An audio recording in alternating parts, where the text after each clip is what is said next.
고린도 사회의 모습은 오늘날 우리 사회의 모습이고, 또 고린도 교회의 모습은 현대 교회의 모습이라는 것을 이미 여러 차례 제가 말씀을 드렸습니다. 이 시대는 쾌락주의와 그리고 물질주의가 팽배되어 있습니다. 물신주의죠. 만모니즘. 이번 국회의원 선거 모든 그 구르면은 뭐 경제적으로 뭘 해줄 거다, 뭘 해줄 거다, 뭘 해줄 거다, 돈과 연결되어 있더라고요. 예. 이 시대는 절대적인 가치관과 도덕이 땅에 떨어져 있습니다. 절대적인 진리가 없어요. 다 상대적입니다. 거기다가 인간은 거대한 물질 문명과 기계 문명, 그리고 AI로 인해 가지고 인간들이 소외당하고 인간의 존엄성과 아름다움이 사라져가고 있어요. 이런 시대에 믿음으로 산다는 것이 그렇게 쉬운 것은 아닙니다. 예. 바울은 이런 우리에게 이렇게 권면합니다. 13절 같이 읽어볼까요? 시작. 깨어 믿음에 굳게 서서 남자답게 강건하라. 예. 우리가 깨어서 믿음에 굳게 서서 우리 자신을 이기고 이 시대의 모든 미혹과 유혹과 그랬던 가치관으로부터 이겨서 승리하라, 이런 말씀이죠. 예. 자, 1절에서 4절 보면은 연보에 대해서 말씀합니다. 연보. 자, 1절 읽어볼까요? 시작. 성도를 위하여는 시작. 예.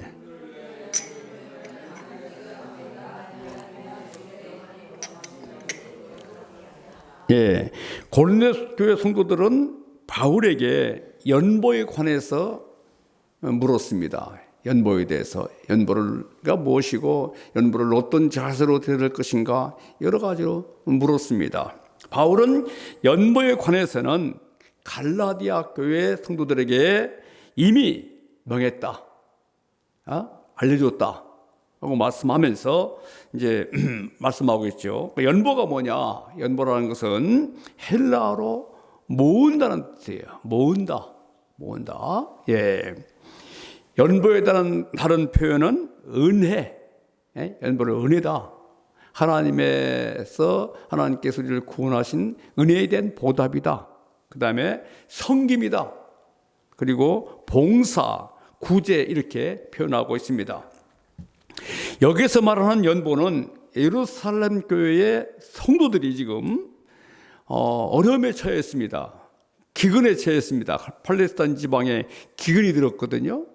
또 거기다가 그 예수 그리스도를 믿는 사람들은 유대교로부터 또 출교를 당했어요.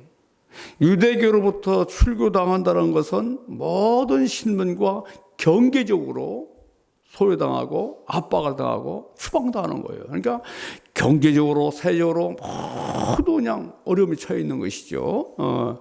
그런 예루살렘 교회 성도들을 도움에 대해서 말씀하는 거죠. 어떻게 도울 것인가? 예.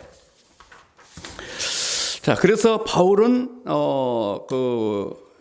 사도행전 11장 보면은 안디옥 교회를 개척할 때, 바나바와 함께 안디옥 교회를 개척할 때 구제헌금을 모아가지고 예루살렘에 보냅니다. 예루살렘에. 자, 그러면은 연보를 드려야 될 이유가 뭔가? 제가 어려움에 처했습니다. 형제 교회가 어려움에 처했습니다. 어떤 형제가 어려움에 있습니다. 어떤 자매가 어려움에 처했습니다. 그러면은 그를 돕는 이유가 뭔가? 우리가 구제해야 될 이유는, 가난한 자들을 구제하는 것은 그리스도의 사랑을 실천하는 것입니다. 실천하는 거예요. 예수님은 마태복음 6장에서 일찍이 구제에 대해서 자세히 말씀하고 있습니다. 구제. 자, 예수님은 가장 부유하신 분이십니다. 영광스러우신 분입니다. 그런데 우리를 위해서 가장 가난한 모습으로 이 땅에 오셨고 가난하게 사셨어요. 일생을. 그러므로 우리도 가난한 자들을 돕는 것은 마땅한 거예요. 예수님께서 그렇게 하셨기 때문에 우리가 예수님을 본받는 예수님의 제자라면은, 예수님을 따르는 사람이라면은 이를 당연히 해야 되는 것이죠. 예. 사도 요한은 요한일서 3장 18절에서 말로 혀로만 사랑한다, 뭐 이웃을 사랑한다, 어려운 사람을 사랑한다, 말로만 하지 말고 행함과 진실함으로 하라겠어요. 둘째는 이방 교회와 예루살렘 교회가 그리스도 안에서 하나가 되도록 함입니다. 지금 로마서 15장 27절에는 이방 교회는 예루살렘 교회로부터 복음을 들었습니다. 베드로, 바울 다 예루살렘 유대인들이잖아요. 그들이 예수 믿었잖아요. 그들로부터 고린도 교회, 마케도냐, 에베소 교회, 그들로부터 복음을 들었거든요. 복음을 영접해 가지고 그들이 구원받았습니다. 그들이 하나님의 사람이 되었습니다. 자녀가 되었습니다. 그러므로 이제는 영적인 복을 많이 받았으면은 이제는 물질로 그들을 돕는 것은 마땅하다, 이것이죠. 셋째는 그리스도 안에서 하나가 되도록 함이었습니다. 예루살렘 교회와 이방 교회는 지역이 다르고 사상과 문화와 모든 것이 달라요. 그렇죠? 유대인들과 이방인들은 전혀 다른 거예요. 그러나 그들이 복음을 들었기 때문에 한 형제가 되었고 한 자매가 되었습니다. 그래서 바로 그들을 돕는 것은 우리는 한 형제다, 한 가족이다, 그거에 대한 표현입니다. 그러면은 연보를 드리는 자세가 어떤가? 어떻게 연보를 드려야 될 것인가? 연보는 각 사람의 수입을 따라서 해야 됩니다. 자, 2절 보면은 매주 첫날에 너희 각 사람이 수입에 따라 모아두어서 내가 갈 때 연보를 하지 않게 하라. 그러니까 그 각 사람이 마음에 정한 대로 하되 인색함으로 억지로 마지못해 서는 것은 그 연보가 아닙니다. 그래서 고린도후서 8장 보면은 힘에 지나도록 하는데 기쁨으로 전하라.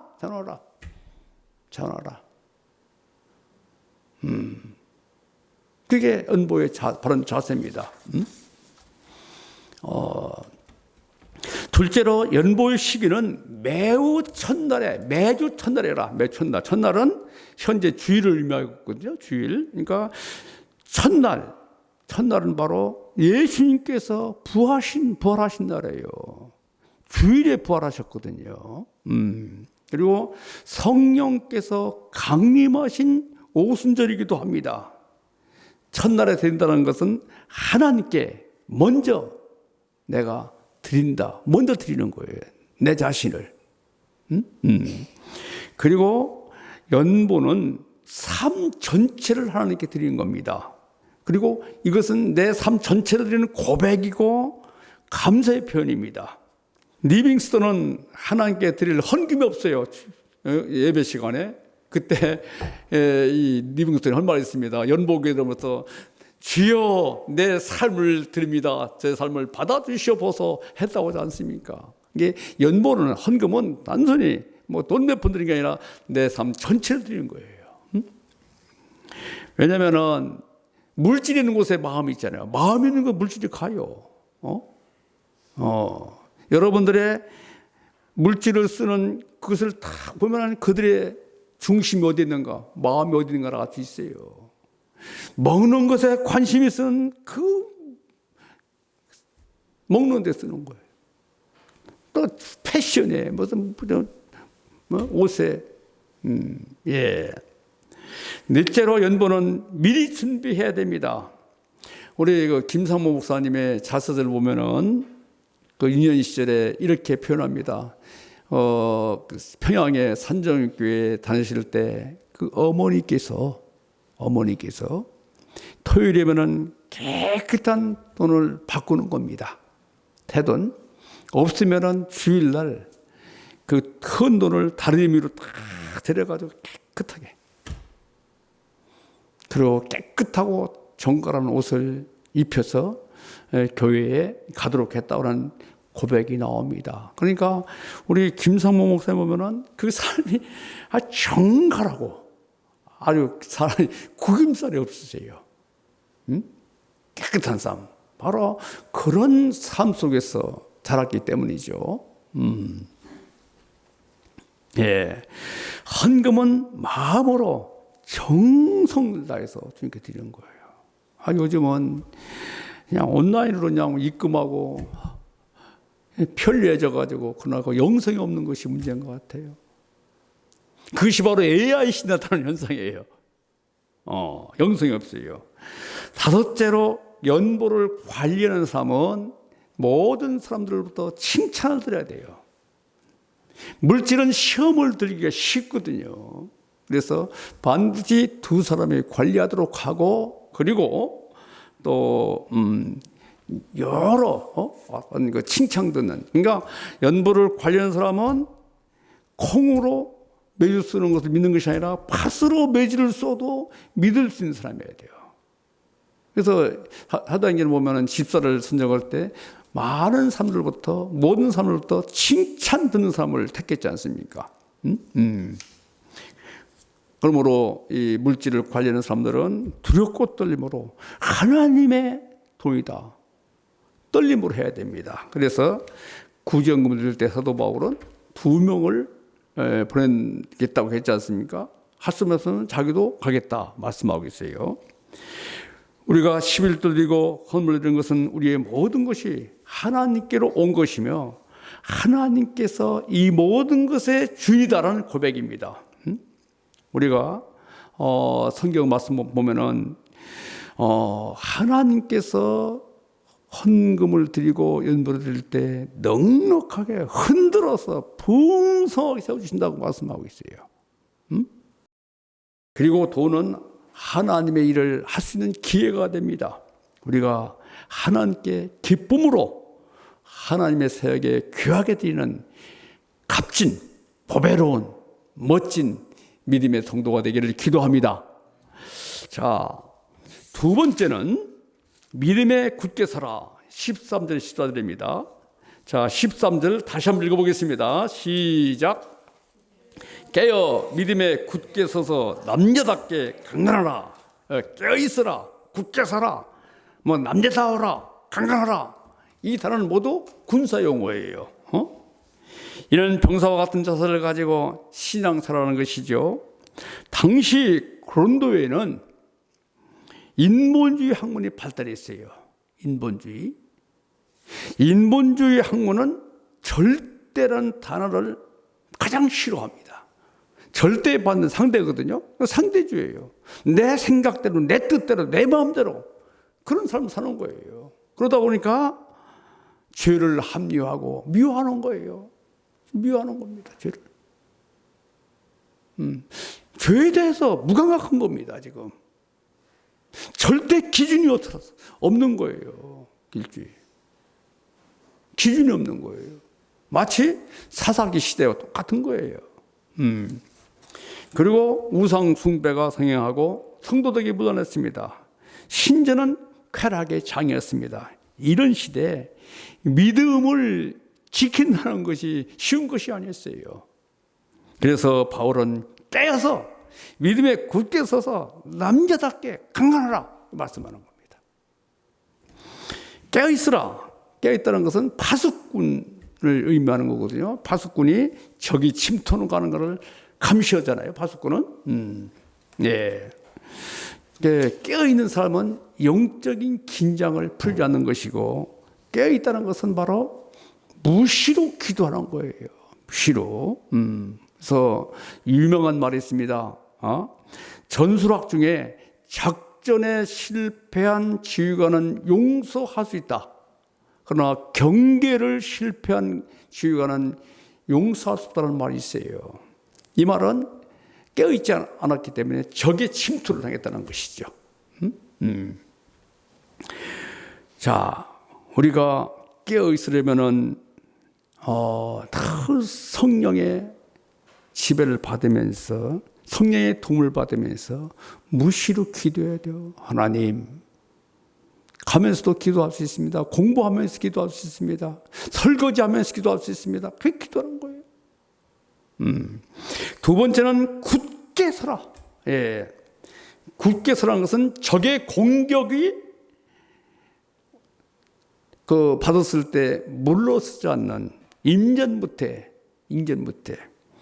어떤 공격에도 물러서지 않는 충성스러운 군인이 자세를 합니다. 셋째는 남자다라. 남자다라는 것은 책임감을 가지고 하는 거예요. 지금은 무책임한 시대요. 책임을 지지 않습니다. 말은 여러하는데 책임을 지지 않아요. 우리는 주님 안에서 책임을 가지고 해야 됩니다. 책임. 맡은 자에게 구할 것은 충성이라 하겠습니다. 자, 셋째는 강건하라. 강건하는 것은 용감한 병사와 같이 믿음을 가지고 세상에 그릇된 가치관과 사상과 이즘 여러 가지 맞서서 싸울 수 있는 용장, 졸장부가 되지 말라. 용장이 되라는 거예요. 용장이. 성도들은 우리는 세상의 악에 대해서 분명해야 됩니다. 그러나 14절 보면은 사랑으로 하라겠어요. 사랑이 없는 믿음은 물 없는 오아시스와 같습니다. 사랑은 섬기는 삶이에요. 예, 주님 안에서 믿음에 굳게 서서 남자답게 주님 안에서 in the Lord, be strong in the Lord. 주님 안에서 강해질 줄로 믿습니다. 따라하겠어요? Be strong in the Lord. 주님 안에서 강한. 예, 결론을 말씀드립니다. 우리는 분명한 물질관을 가져야 됩니다. 분명한 물질관. 그리고 깨어서 믿음에 굳게 서서 남자답게 강건해가지고 이 시대에 믿음으로 주님 안에서 승리하기를 기도합니다.